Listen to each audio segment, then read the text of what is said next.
Welcome to Mitten Music. Season 4, Raw, Live, and Authentic. Episode 15 with Annagail, the Americana folk rock band out of West Michigan. All right, Ryan. Well, I feel like we've been chatting about this band for a little while, and we've been talking about having them on. We've actually had this in the works for a little while. Yeah. And now we finally have Jared and Jennifer from Annagail on the podcast today. Yeah. How's it going? It's going good. Heaven, How are you? Heaven guys? is pleased with us for being Right? on. That's Look at that. right. Coincidentally, got a beautiful little sunbeam, the sunset beam coming through the window. It's very angelic. Yeah. That's right. I feel like the pressure's on now to say really profound, Yeah. meaningful things that we're basking Well, in. I think you guys have done that already with some of them freaking lyrics. Holy Yeah. smokes! Oh, So good thanks. job there. Yeah, we're so Cool. glad to be here. Yeah, we've admired and watched you guys for a while, and glad it Thank all you. finally came to be. Yeah. Yeah. Looking forward to talking to you guys and learning. I mean, we know a little bit about the story, I think, but just really want to dig in and learn more about what Annagail is all about. And, I have a question I'm going to ask, but before I do that, just for people who don't know who Annagail is, can you give it just a quick summary of what you guys are all about as a band? If you want the quick summary, that I'll let her do that. Yeah, that'll be me. He'll wax poetic forever. We have been a band for over 26 years. Yeah. Started out with just the two of us. And then we hired a drummer and a bass player. I think in 2.5 decades, we've been through a lot of drummers, Mm. only 2 bass players, Wow. 1 cellist. That's right. Yeah. But we are the crux. Our daughter, who is our firstborn daughter, who's 21, she now sings backup with us when village schedule, things like that allows. She sings like an angel and brings in that beautiful third part harmony that melts our souls. Yeah. Fun fact: Annagail is her middle name. Yeah. So Ooh.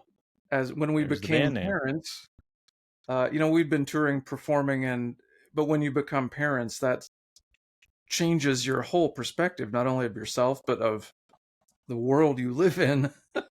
So it just felt like we couldn't quite continue under the previous band name because so much of our lives had changed. We were now parents and artists. So Annagail, her middle name, just felt like it really symbolized this new phase of our life, and it sounded literate and sophisticated and things that we work very hard to maintain the illusion of. Yeah. So Hey, can I share something with you? I have the sure. inverse situation with my oldest daughter. Her middle name, we named her middle name after a song from a band. Oh, cool. So it is the opposite of what you guys did. Her middle name's Kaylin by it's a song by a band named Unwritten Law from the 90s. Yeah. That's so good. Oh, cool. Yeah, That's it is. good story. Yeah. Yeah, that's fun. Cool. And I would say your bass music style. I mean, we hate to put people in specific genres, but you guys got that Americana, folk rock, singer-songwriter. It seems to sum it up in my mind anyway. Oh, definitely. I would say that was the majority. Mhm. This past year, end of 2024, we've been doing a lot of exploration. Mhm. Yep. I had a near-death experience a year ago. I mean, it rocked our entire world. I am very lucky to be here. Definitely believe in a cosmic Christ type energy. I wouldn't say that I'm so much religious anymore. I was born and raised in a home that was very fundamentalism and religion. But I kind of dropped a lot of that. But out of this experience came this profound awareness of who I really was. So we're creating more in an authentic way now where I don't know that you could lock us into a genre anymore, but for the first 20 years, it was absolutely Americana folk duo. We could do a good rock and roll show if we were in a bar or something like that, but that was our roots. So, but now we're exploring. We definitely cut our teeth in the sweaty, smoky bar. Yeah. And then as you guys have seen how things have changed, listening rooms have emerged. So we've Mhm. played some more of those that are like we were talking about inverse. It's almost the inverse of a rowdy bar show. People are Yeah. hanging on every word, but we still It's there to see you, not to drink, and you just right. happen to be there. It's literally the inverse of that. Right. Yeah. So we, every artist learns to kind of adjust and read the room, literally. But we love both. I still love to book a rowdy bar show because you can try out different songs and be a little loose. Play the solo 4 times. They don't Right? know. Yeah. Do you have a spot that you like, a rowdy bar locally here that you like to play at? Speakeasy in Yep. Grand Rapids is always Not as Yeah. rowdy. not as rowdy. But I know what you mean. Yeah. Yeah. Yeah. I Yeah, get that sort you've of just got waitresses coming by carrying 20 glasses of things and you're having to move your guitar and they're cutting in and out and yeah, that's a fun energy. This kind of you kind of just alluded to a little bit ago about you're exploring, you got a lot of new music. So this has been blowing my mind in this year. That I counted today, you guys have put out 12 albums under Annagail in the last 4 months. That's right, people. It's albums, not singles. Yeah. Jeff and Nobody's I have doing it. talked about I this don't so know many anybody times. else that has done that. And maybe I'm just missing the boat there, but that is tons of material. And I think part of this might go back to your backstory a little bit, why this is, but how do you have this much material and how are you be able to push all this out so much in such a short period of time? You're okay with me telling the absolute truth? Oh, yeah. There's, we're old enough that the truth is appealing Yeah. now. I think from my experience or perspective, I should say, has been to quote Indigo Girls, big influence of ours, that she's been to the doctor and she went to the mountain, and had that experience. So these last few years of being either bedridden or in a wheelchair, barely able to walk to the mailbox and back, through Lyme disease, through long COVID. Yeah. It's given her a lot of time to create, but also to observe and ponder life and its fragility and the mystery of it all. So now that she's got a little more energy, she's putting that into music, a lot of songs from the vault and a lot of new ones. She's always had the enviable ability, the inverse of me, to crank out a song in 5 minutes and make virtually no edits. And I'm still editing impressive. songs I wrote 30 years ago. Yeah, for sure. Yeah. Maybe we could tweak that, 2 bars shifted. That's because I tell my inner critic to hush. And Yeah. they just go. She's good at that. But it's a powerful experience that I had, and I don't say it to try to get anybody to relate, but it's absolutely my journey. And when the doctor's said in the ICU, there's nothing more we can do for her. I could hear all that. I couldn't speak. I hadn't eaten or drank anything for 30 days. I was on. They were keeping me alive with IVs. Mhm. And in my mind, I prayed to the cosmic God and I said, I love life. I've always, can I say this? Grab life by the balls. I love it. I love my children, my family, everything it has to offer, the good, the bad, the in between. And I had a profound experience where it's like either I came out of my soul or my soul came out of me, and I saw things in a way that's never been described to me before. It's not at all like what I was taught heaven was, or like sin and hell and things like that. There was definitely I would call them like a board of elders, where there was like life in review. Ooh. And I made a deal, and there's the song Invitation tells the story of the deal that I made. And I said, if you let me go back and you give me a second chance, I'll say it all the things. I've had songs written for years that I just, we live in a very religious community, so we've been careful, and I promised to no longer be careful.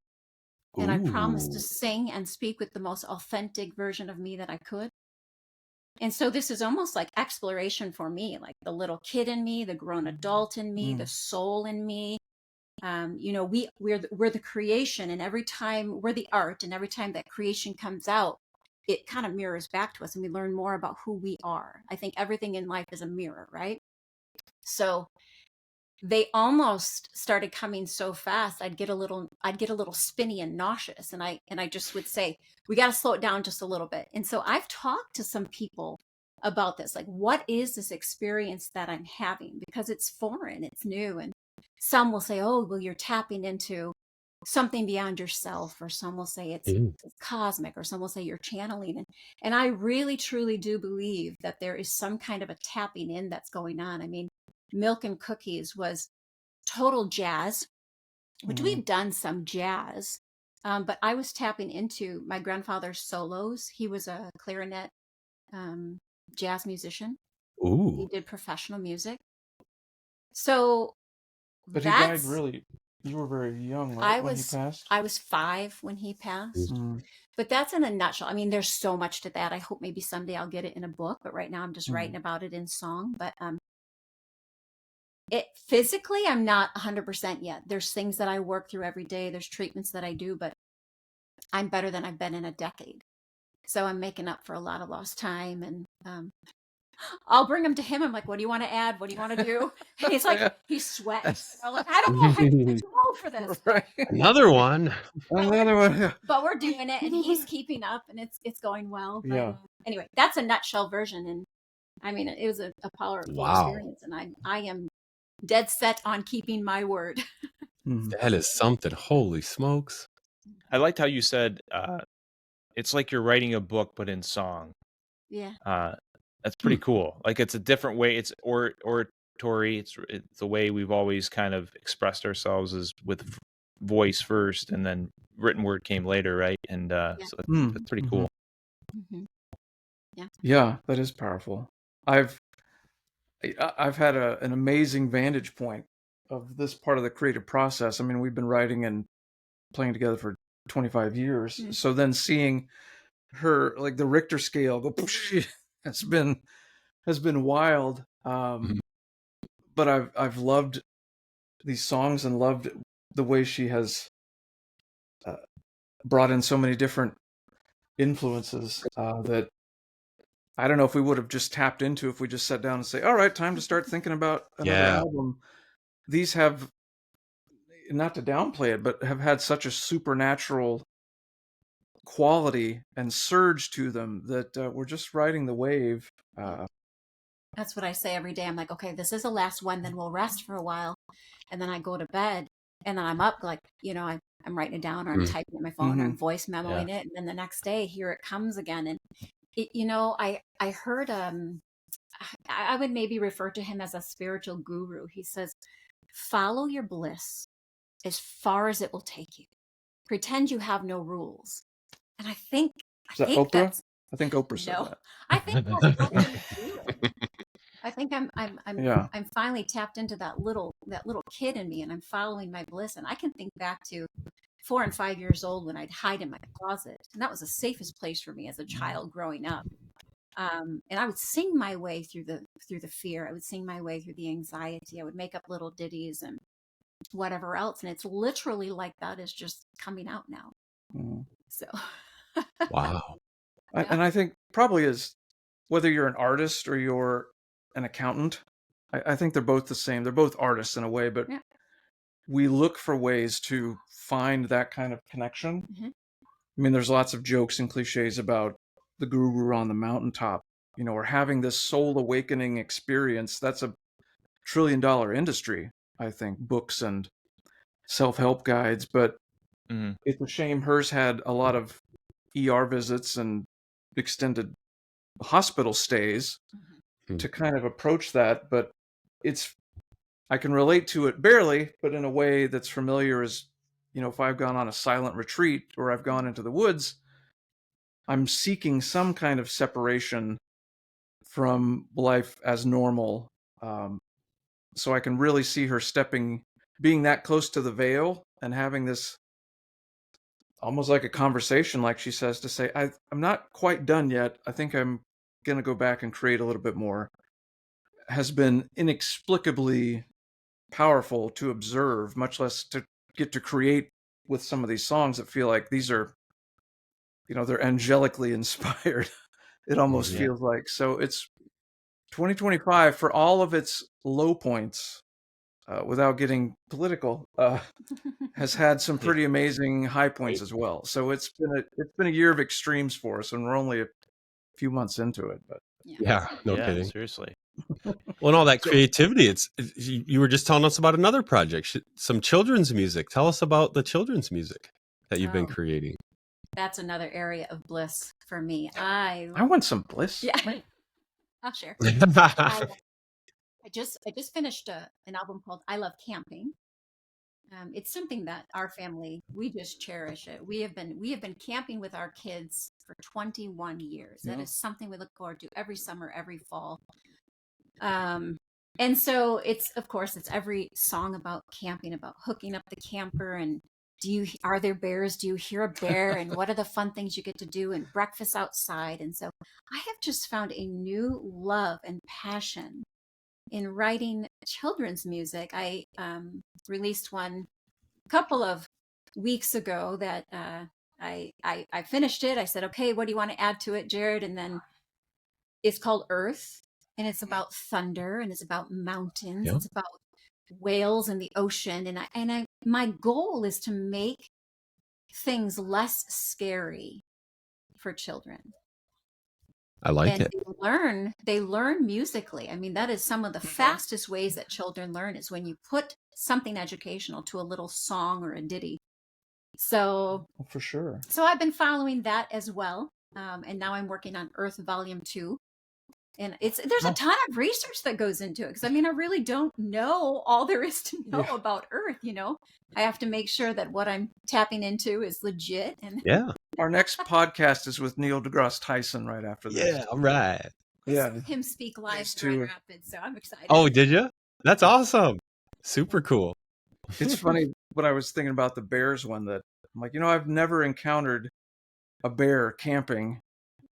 How relatable is this? But a good friend of ours, she plays in another band we've performed with, is like, no, actually, I was camping not far from here, and a bear came right up to my tent and thought he was going to eat me. So I'm just saying. Okay, I guess I've just been lucky that I've not had a personal bear encounter, but they happen. It depends where you camp, right? You head out to the mountains in California, and you're going to encounter a bear. Yeah, probably. Anyway. Well, that's awesome. We're gonna check that out. I'm gonna let my family check out that stuff for sure. Earth is the album we'll start with. But yeah, I love camping. We do a lot of camping ourselves, so that's right up our alley. I like it. That's cool. You kind of explained to me like how you're putting out so much, right? The content's just coming, and you're able to push it out. And you like you said, you made this agreement. I'm going to put it out, right? But the other thing I wonder is, how are you able to record all of this like that? Do you guys record your own stuff, or you guys go through a studio? How does that happen, and how do you get all that much out? Because I feel like that's a challenge. Yeah, we've been recording our own stuff for over a decade. Mm-hmm. Now, before the house fire, we had a really great studio in the home. And we have replaced most of, our mics, our vintage mics, our electronics and technology, things like that. It's not as decked out as it was. Yeah. But I mean, with technology these days, the sky is not even the limit, like beyond the sky. We used to record everything, do everything in-house, and then we would send it out to have it executively produced and things like that, mixed and whatever. But now we do all that ourselves. So between the two of us, we've gotten a lot over the pandemic. That kind of pushed us into learning more MIDI and getting comfortable with some of that. I've always appreciated that electronic element of music. Kind of folktronica has been a cool mesh of these seemingly opposites, where you put a nice clunky acoustic guitar with something really a little more electronic and futuristic sounding. So I love that kind of mashup.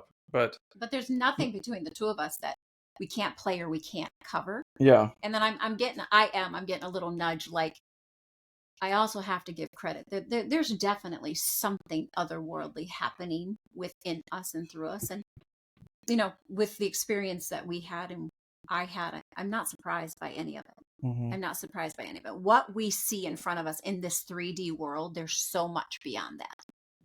And I would not have known that. There's no way I could have known that. Mm-hmm. So You're hitting those profoundness marks, I think. Yeah, we write about it. You sing about it, and I think there's energy in the pursuit of mystery, but then there's also, I think, mystery has punched us in the face to some extent. And well, yeah, especially for you guys. Oh my gosh. Yeah. Yeah, it's not like you guys have been through one thing or two things. It's a multitude Several. of things.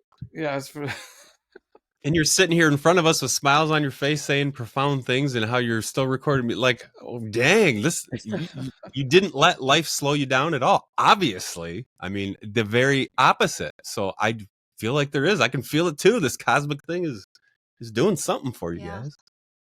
Yeah, we were stalled out for a while in for sure, in this deal that I made. I said, you gotta make it worth my time. Like, this has got to count for something. I mean, I'm a great mom. We're great parents. We love our kids passionately. They are definite priority. We want to make sure we're raising up a solid next generation. But for me personally, I mean, I was pleading my case in this experience. I had lost so much weight. I was 87 pounds.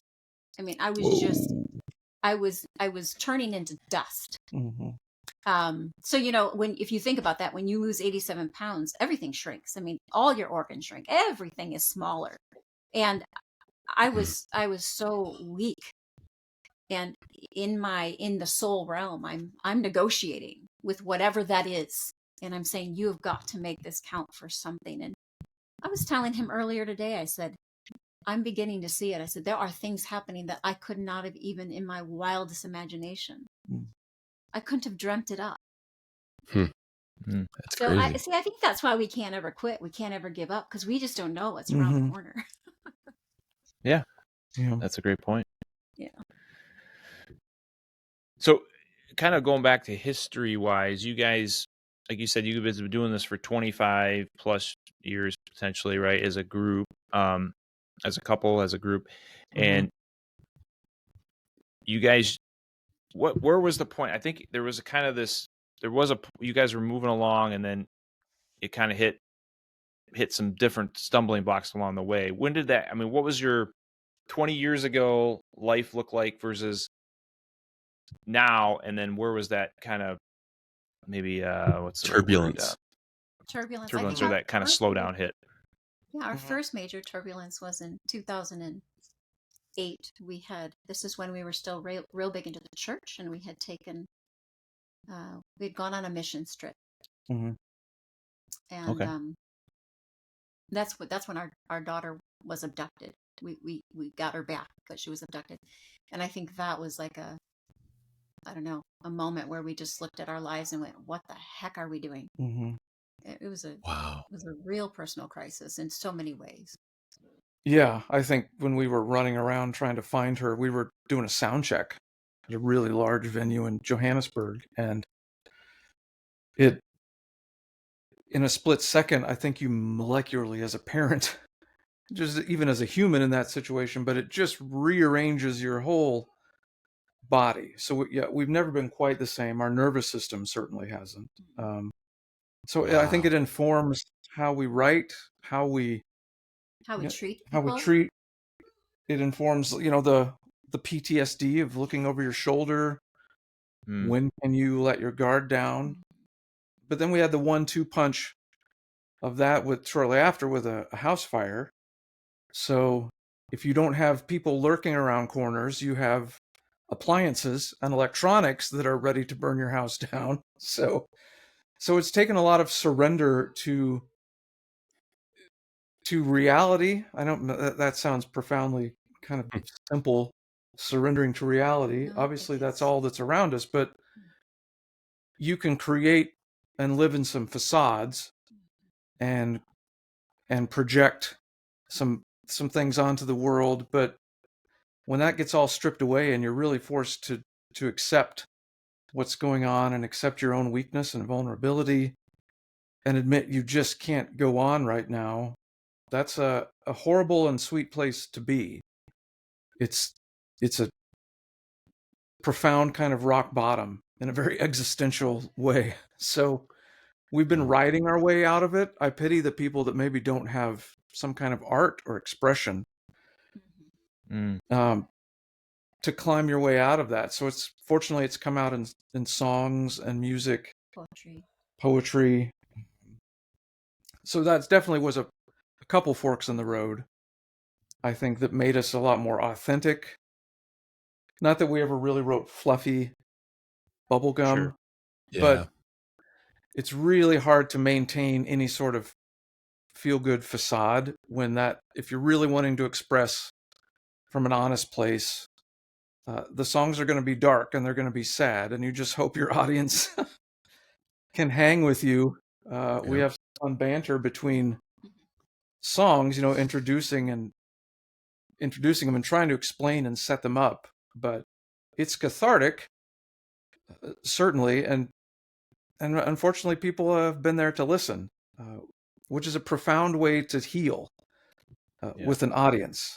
But that's the synergy of live music that we just love, and I can't imagine it not being there for us as part of this healing process. I think that's one thing that we've learned is you don't really, I mean, I'm not faulting anybody that does this. You don't need to spend 30 years in therapy, but singing about it or writing about it or talking about it and just having somebody witness it creates a whole bunch of healing energy around you.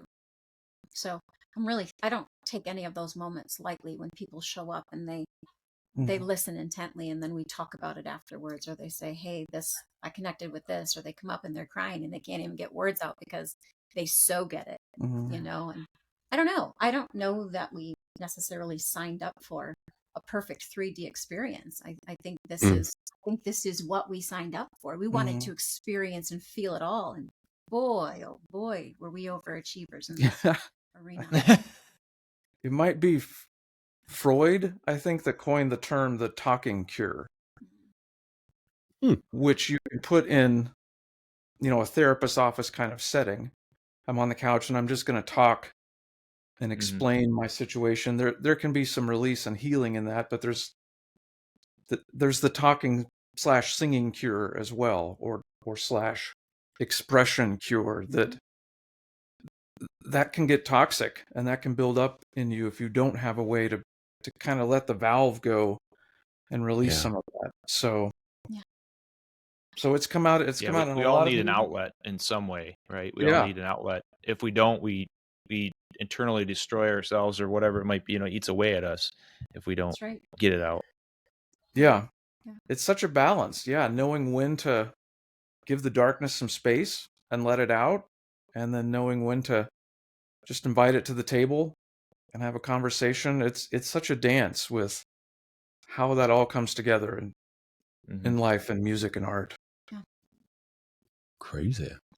Well, Jared, you were telling us about something you kind of checked off your bucket list a little as an artist.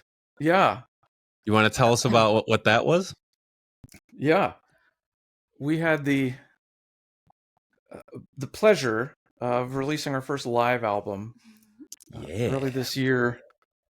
Yeah, which is always exciting. I always felt like, even growing up, it felt like an artist's studio album was just your practice run for your live album. That was how I saw it as a kid. Yeah, I like that it. the studio album is how you get your arrangements down, you figure out your parts. That's just the draft so that you can record it live. So I saw music that way for years and years. My mom was a huge music fan. I mean, still is, but she played a lot of live albums on vinyl, especially when I was growing up. So those always, here we go with inverse again. That I always saw those at the top of an artist's kind of discography. So it's really been fun on a lot of soulful levels to finally put out our own live album at such a special sacred space of 7 Steps Up Now, thankfully, carrying on, as you probably know, the Temple Lounge. Yeah, Temple Lounge. Mhm. Yeah. So we're thrilled that the sacred halls there that have seen so many heroes and legends and good music come through is given another life. But it was really special. We pulled songs from eons ago. I think even albums that are even out of print. So we really Damn. lived up. We knew we were recording, so we spared no expense. It was a pretty full set list for posterity as well, maybe selfishly as Mhm. well, just to get some of these Yeah. live versions Fair down. enough. We had this lineup with the band for a while, and if you're in a band, there's all those little nuances and little bam bam Mhm. moments between the bass player or the drummer. We caught all of those in these arrangements, so it's such a fun time capsule. That's sweet. Yeah. Yeah, we may never play them the same way again.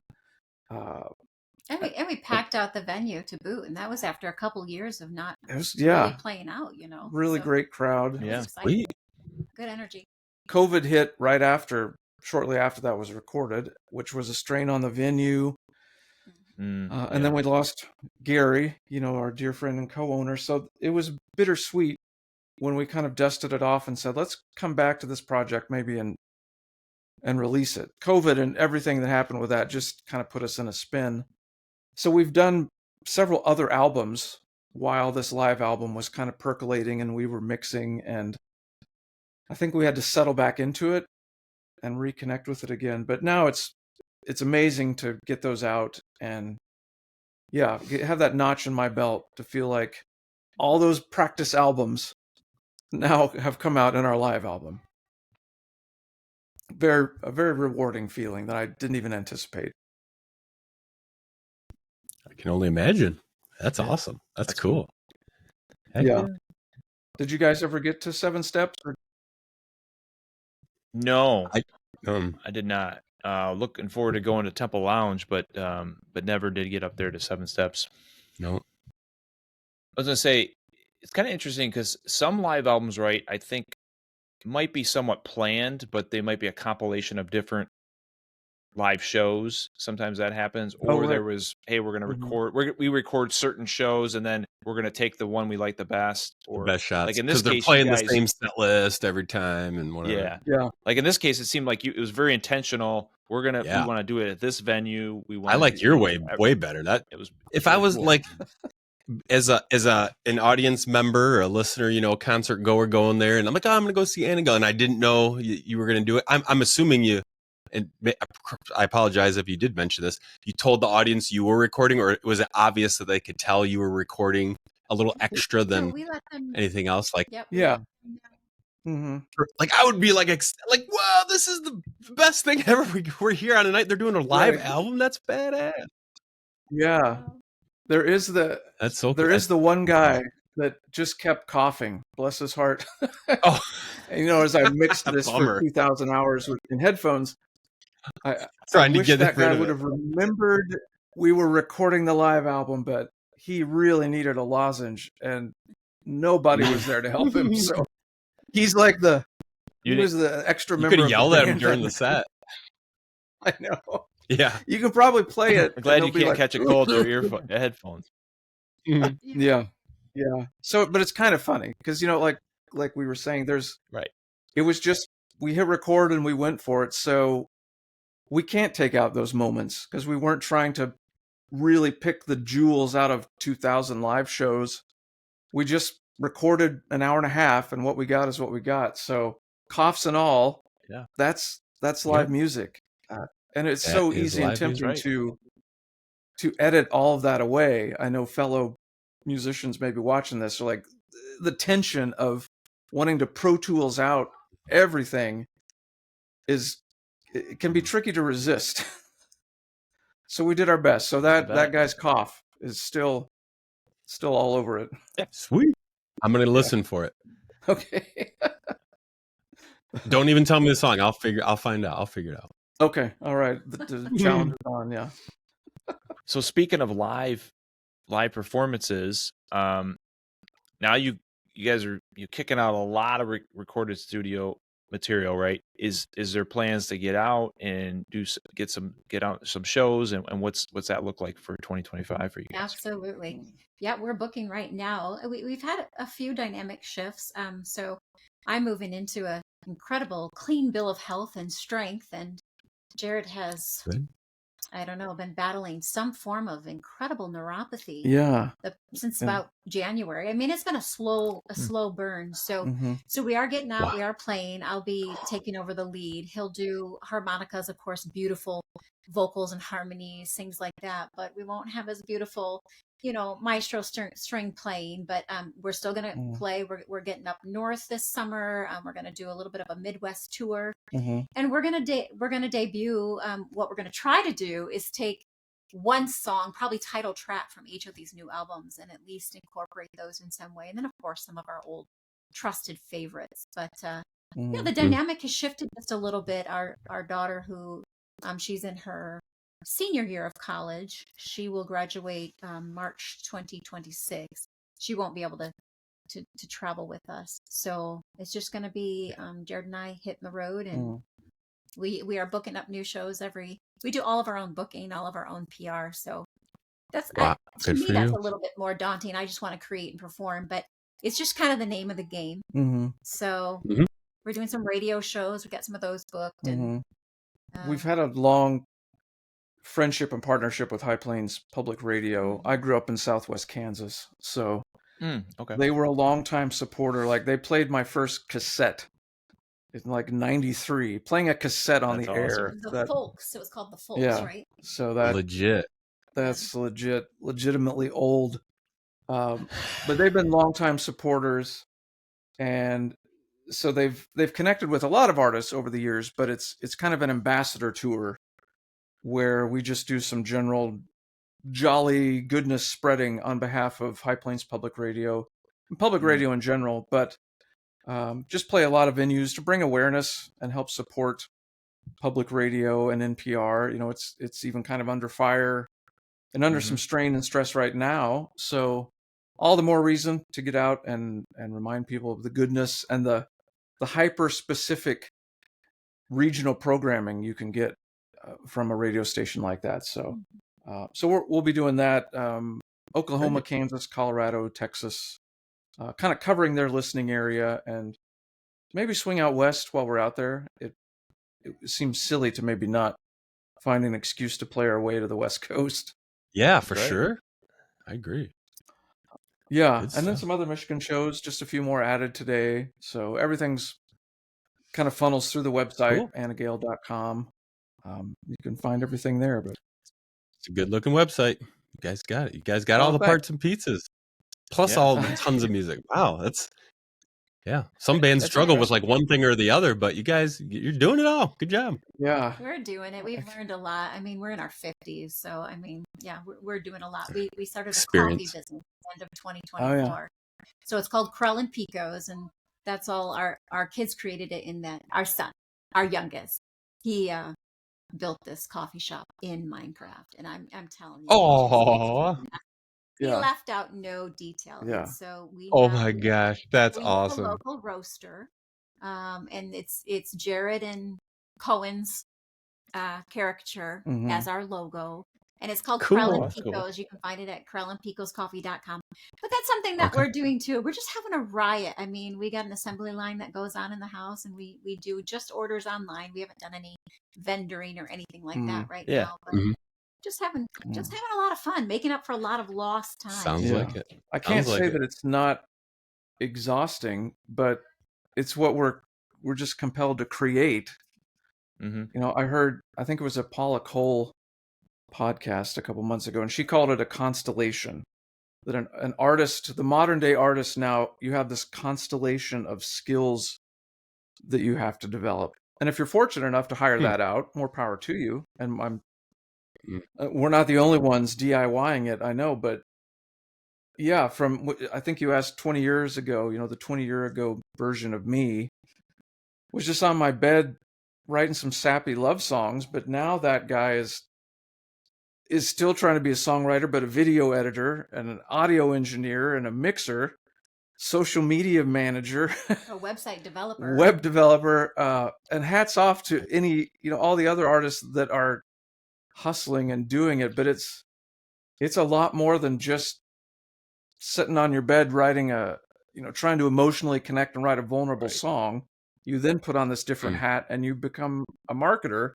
That's not an easy headspace to switch between. Earlier he came up and he said, because we do our business meetings and planning, and he said we need to focus on some marketing. Just like a little 5-year-old. I said, but that is not my bliss. Yeah.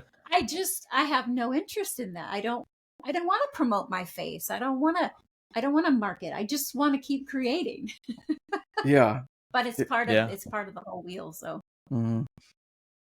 So thanks for opportunities like this, where it's not just about trying to sell your face, but you can talk about nitty gritty stuff. Yeah.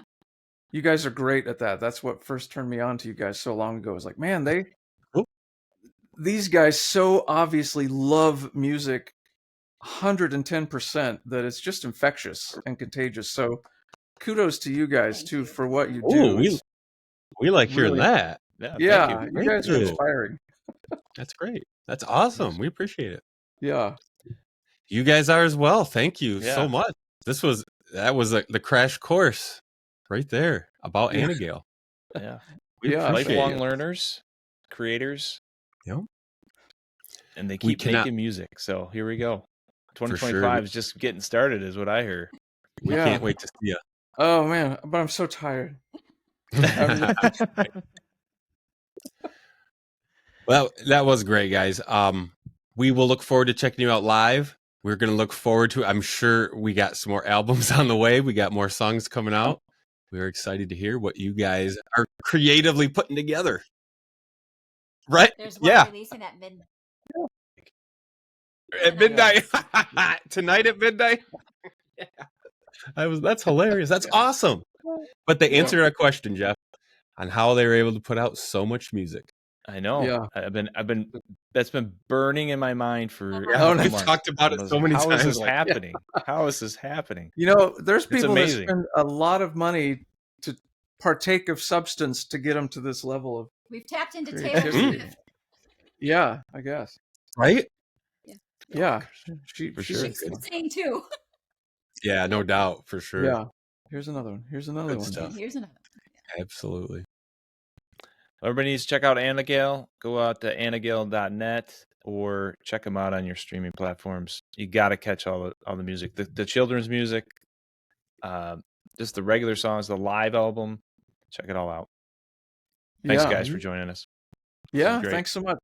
Appreciate you guys. If you like this episode, check out all of our episodes on your favorite streaming platform, or even our website, themittenmusic.com. Or if you want short clips of our episodes, check out our socials. We got Facebook, we have Instagram, we got TikTok, and YouTube. We're all over the social media game.